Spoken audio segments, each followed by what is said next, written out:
qui sanctionne la formation des professeurs des écoles, et je travaille, j'ai pas mis mon étiquette, à l'école supérieure du professorat et de l'éducation de Toulouse, Midi-Pyrénées, et je viens vous présenter aujourd'hui le métier de professeur des écoles et la façon de s'y préparer. Quand je parle des professeurs des écoles, c'est la dénomination moderne pour les maîtres d'école, les instituteurs, donc globalement les enseignants qui sont en charge de l'éducation de nos enfants entre le moment où ils rentrent en maternelle et le moment où ils rentrent en sixième, l'école primaire. Il faut que je parle plus, peut-être je vais me rapprocher. Donc le moment où ils rentrent en sixième, on est en train de parler de ce métier-là. Alors, devenir professeur des écoles, c'est deux choses très très différentes, même si elles ont un lien. Et il est important, et c'est pour en fait mon discours s'adresse essentiellement aujourd'hui aux lycéens pour vous renseigner. Donc ce sont deux choses très très différentes. D'une part, c'est obtenir le concours du CRPE, c'est-à-dire le concours de recrutement de professeurs des écoles. Il s'agit d'un concours académique. Je préciserai tout à l'heure qu'est-ce que ça veut dire. Et soumis à des conditions d'accès, il faut avoir un certain niveau de diplôme pour pouvoir présenter ce concours. Donc c'est un concours, on va en parler. Et c'est aussi bien sûr se former au métier qui va avec, se former au métier d'enseignant du primaire. Ça c'est la formation professionnelle. C'est un petit peu autre chose, même si on peut imaginer que le concours est en lien avec le métier. Alors parlons d'abord, si vous voulez bien, du concours du CRPE. Que les choses soient claires, il s'agit d'un concours de la fonction publique. Donc fonction publique d'État, il ne s'agit pas d'un concours de la fonction publique territoriale. Quand on devient professeur des écoles, on est fonctionnaire d'État. Il n'y en a plus beaucoup des fonctionnaires d'État. Les professeurs des écoles restent dans cette catégorie. Il s'agit donc d'un concours, j'insiste là-dessus. Et il faut des conditions d'accès, il faut un titre minimum requis pour pouvoir passer ce concours. À minima, il faut être inscrit en Master 1. Donc ça veut dire que si vous avez déjà un Master 1, c'est bon. Si vous avez déjà un Master 2, c'est bon aussi. Hein. C'est le titre minimum. Il faut être inscrit en Master 1. Il faudra avoir validé le Master 1 si on réussit ce concours, bien sûr. Comme il s'agit d'un concours de l'État, il n'a rien à voir avec les formations que vous pouvez avoir par ailleurs. Autrement dit, l'inscription à ce concours est individuelle. C'est vous qui allez sur le site du ministère de l'Éducation nationale au début du mois d'octobre et qui vous inscrivez pour passer le concours. C'est une démarche individuelle, indépendamment de toute autre formation ou de l'université dans laquelle vous pourriez être à ce moment-là. C'est un concours qui se déroule en deux étapes, c'est deux courses. Hein. La première, c'est ce qu'on appelle l'admissibilité.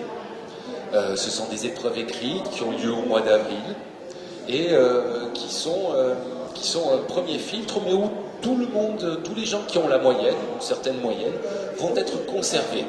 Autrement dit, tout le monde a ses chances de passer dans la deuxième partie du concours à partir du moment où il a un certain niveau. En revanche, la deuxième partie du concours, qu'on appelle l'admission, ce sont des épreuves orales qui ont lieu entre le mois de mai et de juillet. Là, bien sûr, ne sont conservées que le nombre des meilleurs candidats correspondant au nombre de postes ouverts au recrutement.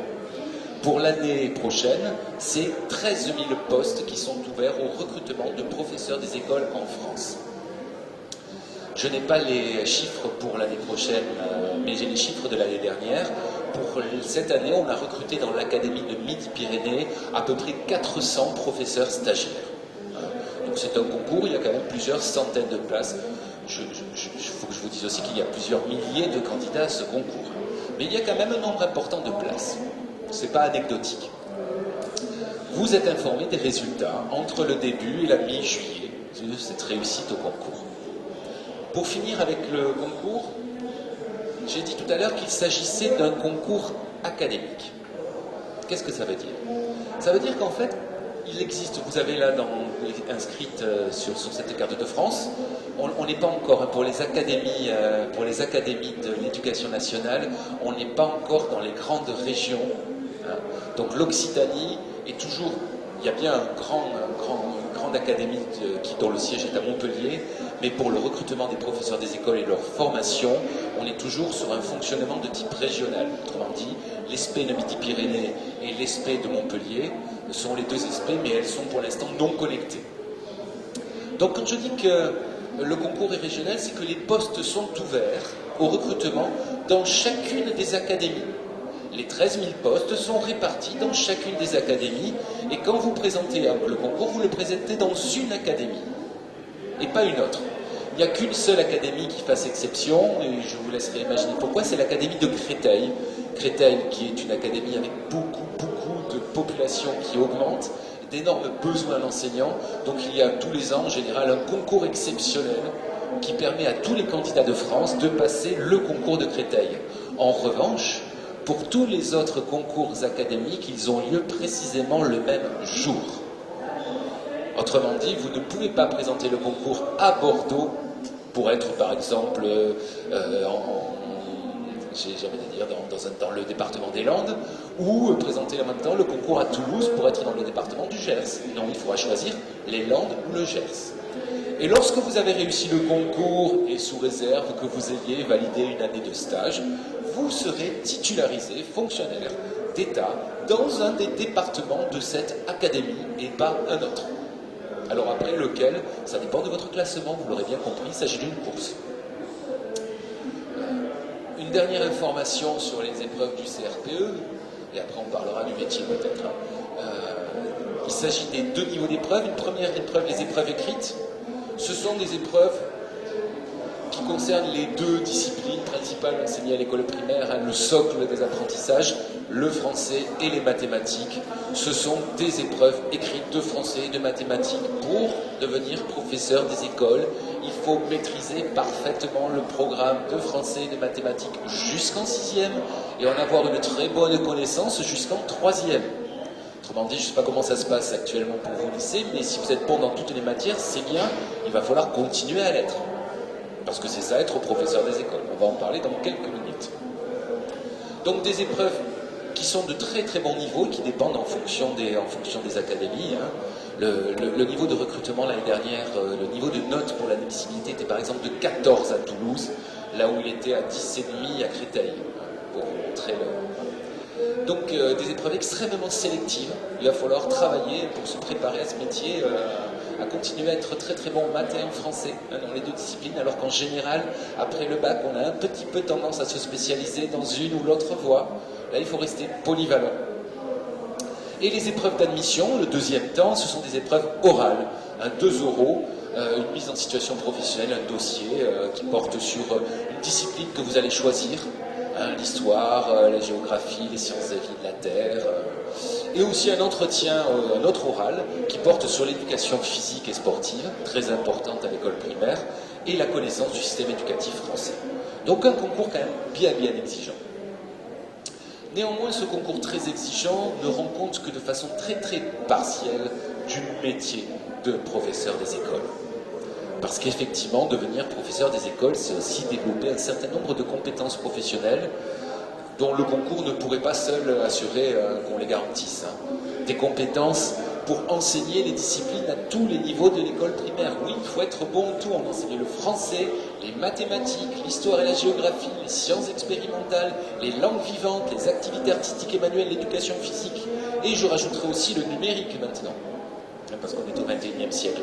Donc il faut avoir une bonne connaissance dans ces disciplines et la façon de les enseigner.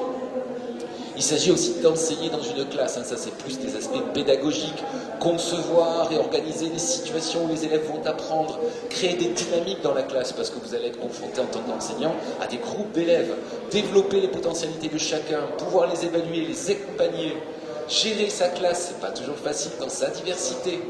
Tout ça, ce sont des compétences extrêmement qu'il s'agit d'acquérir. Et aussi enseigner dans une école, vous êtes dans un collectif, travailler dans une équipe, dans un projet d'école, avec un projet de cycle, pouvoir aussi s'adapter en fonction de l'école et de sa classe. Donc toutes ces compétences professionnelles, il s'agit de les développer. Alors pour les développer, il faut s'y préparer.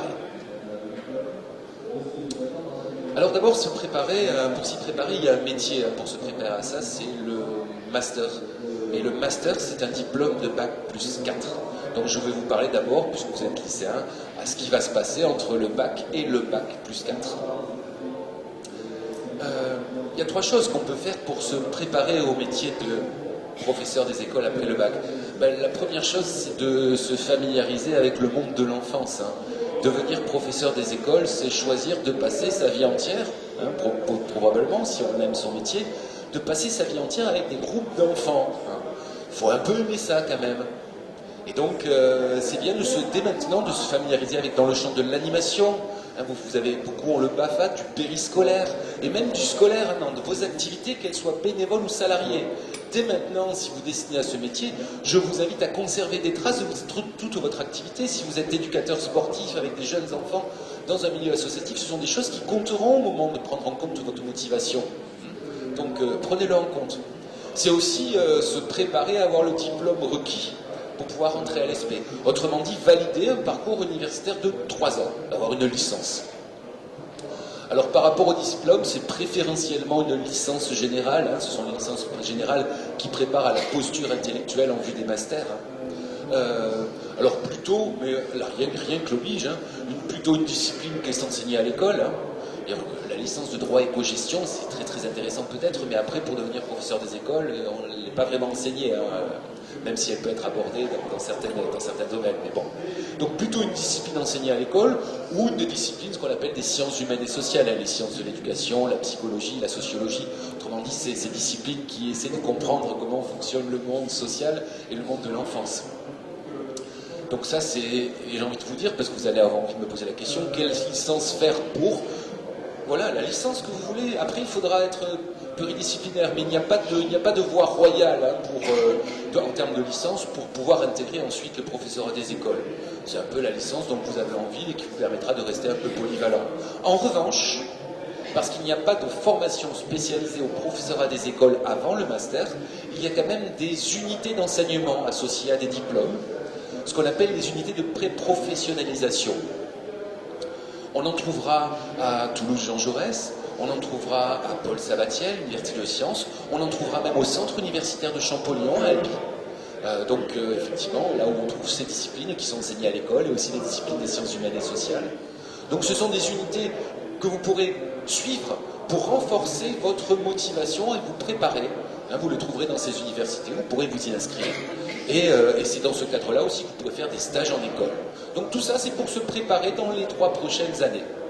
À l'issue de cette préparation, que je vous souhaite la meilleure possible, vous pourrez ensuite vous tourner vers le diplôme qui prépare au professorat des écoles. Donc ça se passe dans les écoles supérieures de l'enseignement et de l'éducation, les ESP, qui ont pour vocation de former les futurs concours. Alors oui, vous avez bien compris. On peut présenter le concours en ayant fait n'importe quelle formation, parce que la loi c'est ça. Néanmoins, l'État a prévu des écoles pour former les enseignants. Rien ne vous oblige d'y passer. Il y a plein de gens qui réussissent le concours tous les ans sans être passés par les SP, mais nous on considère quand même que pour se préparer au métier, il vaut mieux être passé par les SP. Donc mon conseil, même si vous avez toute l'attitude pour présenter le concours, c'est plutôt de présenter le concours dans le cadre d'une formation professionnelle adaptée, dans le cadre des SP. Donc les écoles ont pour vocation de former les futurs enseignants et de les préparer aux différents concours. Vous l'aurez compris, le concours étant académique, chaque académie dispose d'une SP, et le métier de professeur des écoles qui vous intéresse ce matin, et la préparation au concours du CRPE, se fait dans le cadre du master des métiers de l'enseignement et de l'éducation et de la formation, premier degré. Le master MEF, premier degré, dont je suis le co-directeur. L'ESP de Toulouse-Midi-Pyrénées, c'est sa particularité, c'est une ESP régionale avec des sites départementaux. Hein, les universités ont parfois des sites en région. Pour le cas de l'ESP, la formation des enseignants se fait dans l'un des 8 départements, car nous avons 8 sites de formation de Midi-Pyrénées. Et pour l'instant, le développement territorial fait qu'il n'y a pas de politique qui tende à changer vers ce système de maillage très serré du territoire de Midi-Pyrénées.